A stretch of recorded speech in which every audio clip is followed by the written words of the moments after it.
Occasionally, we visit a place where videotaping is discouraged. Today's slideshow is about one of those places, the International Spy Museum in Washington, D.C. But stick with us as we took lots of pictures and are going to discuss our experience at this museum. We will share with you some highlights so you can get an idea what this place is all about and whether you or your family will be interested in visiting, without letting any secrets out of the bag. This is somewhere I've really wanted to go for a few years. As of the date we post this video, purchasing tickets in advance online is recommended, as tickets are for a specific date and time. Timed tickets are being used to limit the crowd somewhat due to, well, you know what.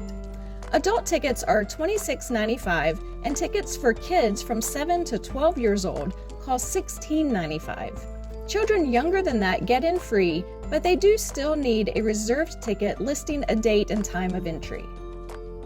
Once you enter, you'll be led up these elevators to a debriefing theater. You will be given a stylus and an RFID badge and be told to go to a kiosk where you'll be given a cover identity, which you will need to memorize, and a mission to complete while you're in the museum. Then you'll watch an introductory video talking about what you will see in the museum and how what you learn will assist in your mission.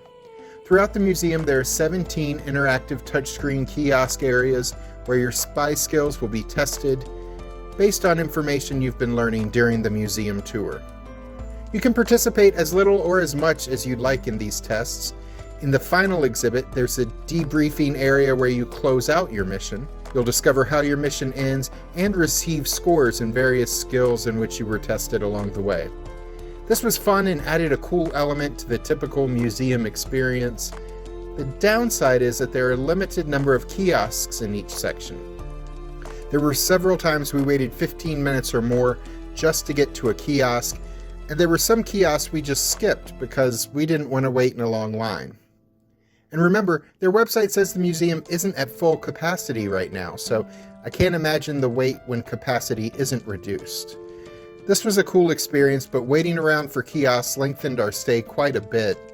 Perhaps they could come up with an app for your phone that can be used for the same purposes and just leave the kiosk for people who don't have the ability to access the app. Honestly though, what Jack just mentioned is really our only complaint about this museum. It had a lot of really cool exhibits, espionage, artifacts, and a lot of interesting information. The museum covers the history of spying from the Trojan horse of 1184 BC to the Revolutionary War.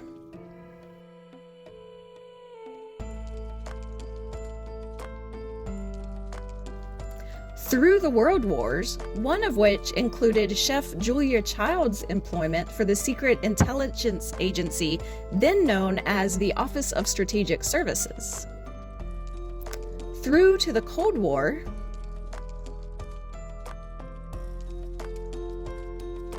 and even whether we are currently being spied on by the US government.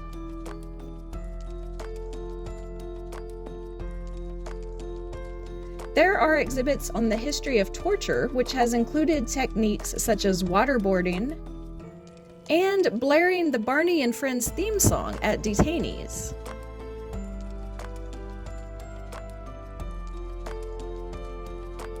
They also cover different tools that spies have used to communicate in code through history.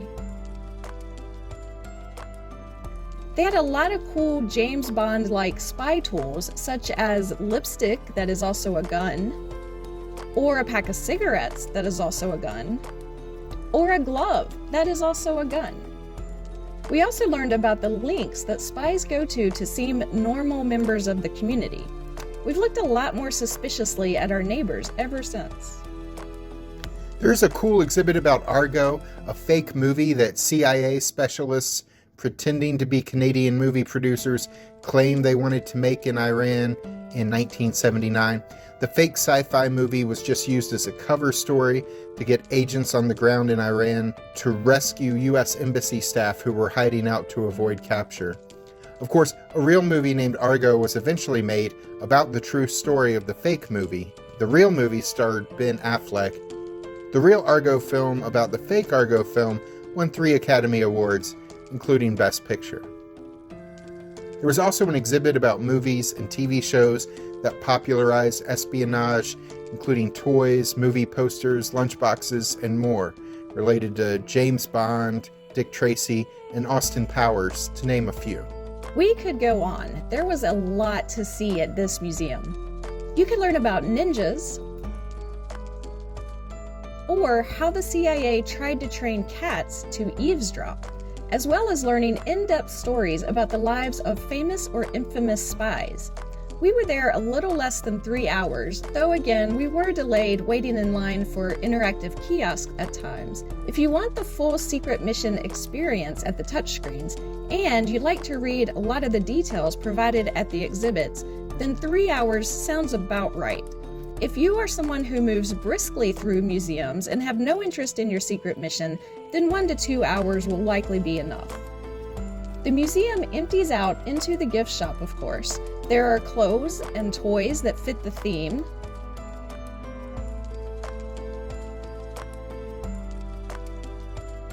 Most interesting to me was the large book section with lots of interesting books about espionage, both fiction and nonfiction.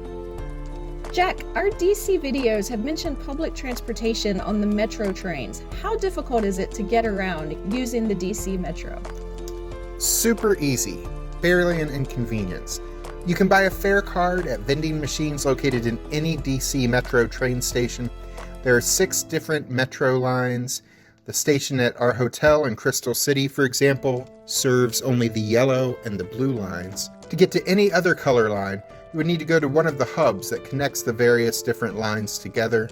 We took the yellow line to L'Enfant Plaza, which is a short walk from the Spy Museum. That station is a hub that services every line except the red line, so L'Enfant Plaza is a great place to connect to any other line unless you need to board the red train. Once you spend a few minutes looking at the map, you should be able to get your bearings, but we'll also put a link in the description below to an article on how to use the DC Metro trains.